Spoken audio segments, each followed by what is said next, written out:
may connection kasi sa kagustuhan ko na bumaba ang kuryente, hirap na hirap sila kung paano nila gagawin. Ako meron kagad ako naiisip kung paano immediately may bababa natin. Tanggalin natin yung VAT sa kuryente. Hindi malulugi ba ang gobyerno niyan? Bakit malulugi ang gobyerno? Kasi hindi nakakolekta ng VAT. Nangolekta sila ng VAT. 30% naman ng pera ng gobyerno, nakukurap naman eh. Pareho rin, di ba?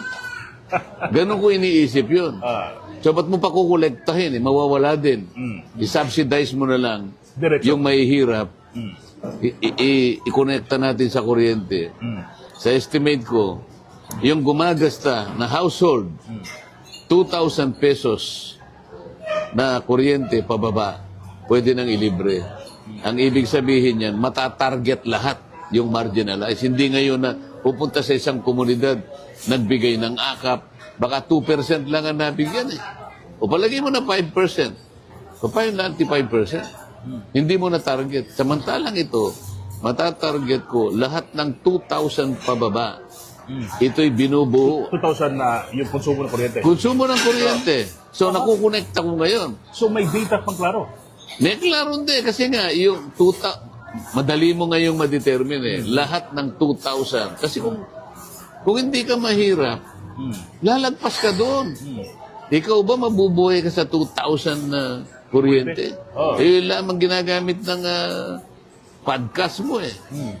Ibig ko sabihin ngayon, ito, matatarget mo yung 5.5 million households na ang kabuuan niyan ay halos 27 to 28 million Filipinos.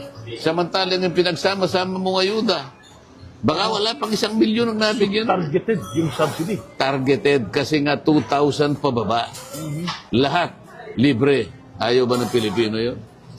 O sasabihin mo ngayon sa akin, hindi malulugi naman,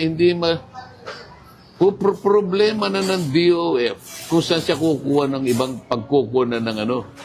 Pero, kapag bumaba ang presyo ng kuryente at bababa talaga dahil inalis mo yung VAT, makikinabang ang negosyante.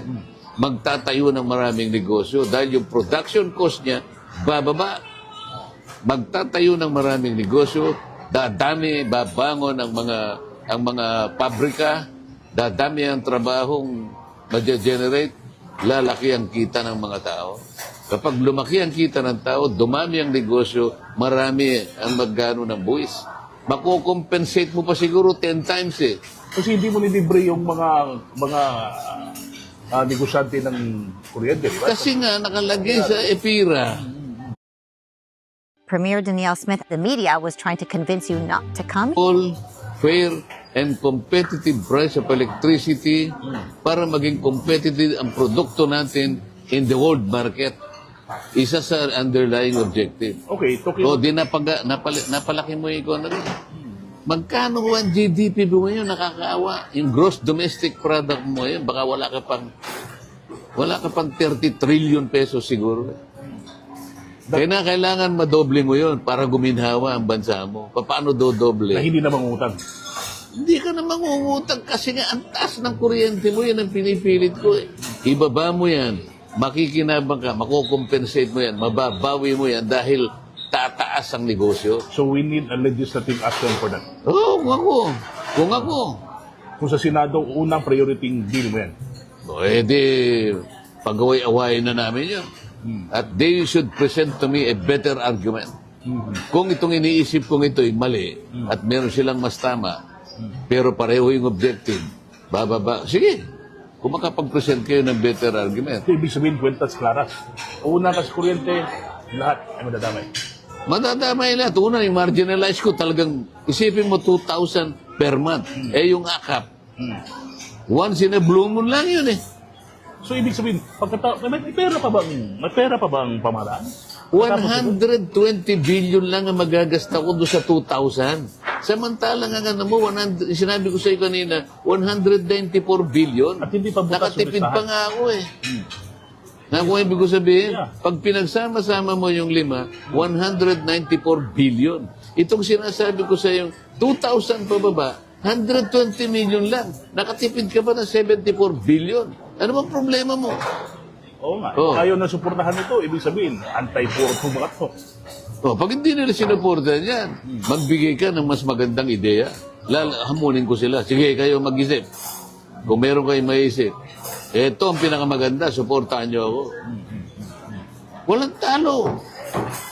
Mabababa ang production cost mo. Dati ang production cost mo, na nanggagaling sa electricity, 60%. So, naging 30% na lang. May inganyo ka ngayon, palakin mo yung negosyo mo. Pati mga investor pupunta rito. Lalaki ang ekonomiya mo. Dadami magtatrabaho. Lalaki ang kita. Bababa ang presyo ng pagkain. Quintos claras ka, from power down to quantity. Nakukonekta ko ngayon. Connect ka mo. Nakita ko. Sino nag-iisip niyan? Marcoleta. Yun, ang sinasabi ko sa'yo. Anyway, alam ko ang dami mong mga schedule for the next days. Saan ka, kasi ito, first of the series to nakausap natin si So, sir, the day after tomorrow, nandun ako sa Albay. Albay. Dadaan ako sa Sorsogon, babalik ako ng Naga.